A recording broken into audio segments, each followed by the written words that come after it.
মধ্যপ্রাচ্যে উত্তেজনা নতুন মাত্রায় পৌঁছালো। হরমুজ প্রণালীতে ইরানের নৌযানে যৌথ বিমান হামলা চালিয়েছে যুক্তরাষ্ট্র ও ইসরায়েল। নিহত হয়েছেন অন্তত 4 জন। আর এই হামলা এমন এক সময়ে যখন দুই পক্ষের মধ্যে যুদ্ধবিরতি চলছে।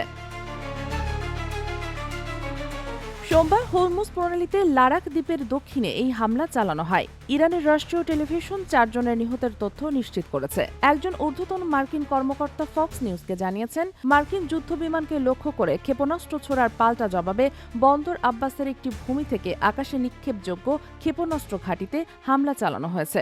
ইরান জানিয়েছে, হামলার পর বন্দর আব্বাসের পরিস্থিতি এখনো শান্ত রয়েছে।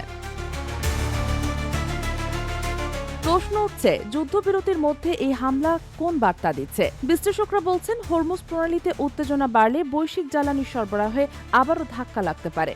ইরান যুক্তরাষ্ট্র আলোচনা ইতিমধ্যেই স্থবির। এই হামলা পরিস্থিতিকে আরও জটিল করে তুলতে পারে। যুদ্ধবিরতি থাকলেও হরমুজের সামরিক তৎপরতা থামেনি। এই হামলা কি নতুন সংঘাতের সূচনা নাকি চাপ প্রয়োগের কৌশল? সেটা এখন সবচেয়ে বড় প্রশ্ন। বিশ্ব এখন উত্তরের অপেক্ষায়।